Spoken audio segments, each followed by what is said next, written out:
National resources काफी मतलब इसमें वेस्ट हो रहे हैं ना। Coming to the second part कि कैसे इसको ठीक किया जाए। देखिए अभी एक फर्क तो आया है। पहले क्या था, आज से कोई 10-12 साल पहले टेररिस्ट किसी के भी घर में घुस जाते थे, खाते थे, पीते थे, रहते थे, निकल जाते थे, वो किसी को नहीं बताता था। अभी ऐसा नहीं हो रहा। जम्मू में तो पहले से भी नहीं हो रहा, अभी कश्मीर में भी ऐसा नहीं हो रहा। Now they have to rely on very very selected people. बहुत चुने हुए लोगों के घर में जा रहे हैं। ऐसे किसी के घर में जाना वो खत्म हो चुका है। बिकॉज जैसे ही जाएगा पहले मौके पे वो बंदा फौज को जाएगा या पुलिस को या किसी को बताएगा। क्योंकि ये एक जो चेंज आ चुका है कश्मीर में। अगर इसको मैं सीधी देसी भाषा में बोलूं तो अगर कहीं 3 टेररिस्ट किसी को दिख गए, उसको वो 3 टेररिस्ट नहीं दिख रहे हैं, उसको 5-6 लाख की एक एफडी दिख रही है घूम रहे हुए, और वो चाहता है कि मैं जल्दी से जल्दी कहां इन कैच कराऊं। ये सिचुएशन आ चुकी है कश्मीर में। एंड इसी को देखते हुए अभी आईएसआई ने क्या किया, इसी साल के शुरू में अपना थोड़ा चेंज किया plan. These guys are prohibited कि तुम अभी किसी आम अननोन के घर में नहीं घुसोगे। एंड वो बड़ा स्ट्रिक्टली इंप्लीमेंट हो रहा है। कुछ लोगों को उन्होंने काफी सारे पैसे दिए, उन लोगों ने अपने घरों में हाइड आउट्स बनाए, उन्हीं पैसों से उन्होंने जंगलों में भी hide out, readymade hide out बना के दिए। अब ये लोग उन्हीं हाइड आउट से काम कर रहे हैं। सो मतलब बात ये नहीं है कि ये ट्रेस नहीं हो पाएंगे, हो जाएंगे, वक्त लगता है। बिकॉज इसी साल ये उन्होंने ये सारा शुरू किया है। अभी बांदीपुर वगैरह में 3-4 जगहों पे ऐसे हाइड आउट आपने टीवी पे भी दिखाए थे कि कमरों के अंदर कमरा बनाया हुआ, जिसके मतलब जिसमें से आपको कोई सर्च करके चला जाए पूरा घर, आपको पता ही नहीं लगेगा कि पूरा घर में एक फालतू कमरा था, कहीं दीवारों के बीच में से रास्ता है, अंडरग्राउंड कमरा बनाया हुआ है। एंड उस टाइप के उन्होंने, बिकॉज पैसे उनको आए थे ऐसी हाइड आउट्स बनाने के लिए, हाइड आउट्स के डिजाइन भी आए थे उनके पास, और जो लोगों ने अलग अलग शहरों में कश्मीर में खासकर ये बनाया हुआ और यहाँ से ऑपरेट कर रहे हैं। अभी सर्दी आने वाली है। ये अभी तक तो क्या होता था कि गर्मियों में ये ऊपर पहाड़ियों पे रहते थे, नीचे आके कार्रवाई करते थे, भाग के ऊपर पहाड़ियों पे चले जाते थे। अभी ऊपर पहाड़ियों पे बर्फ पड़नी शुरू हो गई है। अब इनके पास कोई तरीका नहीं है नीचे आने का। जब ये नीचे आएंगे, आप देखेंगे आने वाले समय में ये विंटर्स में एनकाउंटर की संख्या और बढ़ेगी। बिकॉज ये घरों में घुसेंगे, अब चाहे वो अभी वो जो उनके सो कॉल्ड सेफ हाउसेज हैं, ये उन्हीं में जाएंगे, पर फिर भी किसी न किसी तरह भी सर्विलेंस नेटवर्क पोजीशन में है और काफी अच्छा है। पता लग जाता है कि भी कोई यहाँ ये पे अंदाजा गांव में आपका बिल्कुल आया ठीक है। है और इस बात का हाँ, जिक्र वक्त वक्त पर अजय जांडियाल भी करते रहे हैं। अजय, चूंकि अब सर्दियों की शुरुआत हो गई है, क्या ये भी, अच्छा अजय हमारे साथ में नहीं है, मेजर जनरल माथुर, चूंकि सर्दियों में एक बड़ा चैलेंज रहता है, फॉग आ जाता है और सर्दियों का फायदा अक्सर घुसपैठी उठाने की कोशिश करते हैं और सीमा पार से पूरा सपोर्ट मिलता है, इसके तो कई सबूत इससे पहले हमने देखे हैं। क्या इसलिए भी ये मीटिंग जरूरी थी आज? देखिए, ये मीटिंग मुझे लगता है कि अपने जो रिसोर्सेस हैं उनको सिनर्जाइज करने की जरूरत के ऊपर आधारित रहेगी।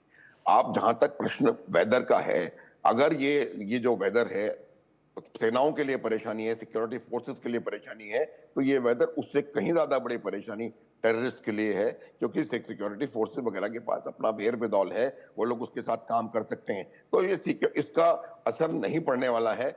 विंटर्स में आप जो कह रही हैं रचना, उसके बरखिलाफ मेरे हिसाब से जो इन्फिल्ट्रेशन है वो भी काफी कम होता है, क्योंकि ऊंचे जो इलाके हैं गुरेज के या उसके ऊपर वाले तमाम इलाके, उसमें इतनी बर्फ जम जाती है कि वहां से इन्फिल्ट्रेशन भी संभव नहीं होता है। अगर कोई अनयूजुअल एक्टिविटी होती है तो वो बहुत दूर से आइडेंटिफाई की जा सकती है।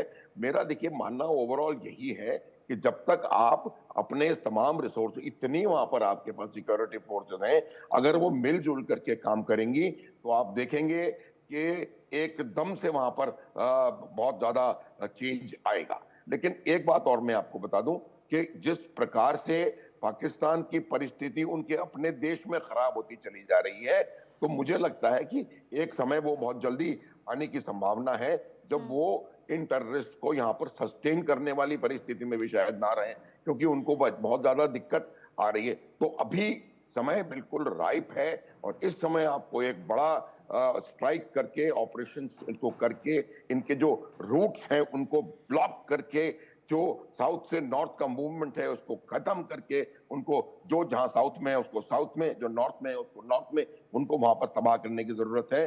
टेररिस्ट का रचना सिर्फ एक ही हल होना चाहिए, और वो हल है उस टेररिस्ट का एलिमिनेशन।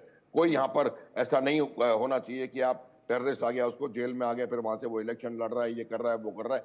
इससे कोई फायदा आपको नहीं होने वाला है। Terrorist has to be eliminated full and final. अच्छा, अगली बात यह है कि देखिए जिस प्रकार से आपके वहां पर सिक्योरिटी फोर्सेस काम कर रही हैं, खास करके देखिए 3 ग्रिड, एक एंटी इन्फिल्ट्रेशन ग्रिड है जो कि सेना ने लाइन ऑफ कंट्रोल के ऊपर लगा रखा है।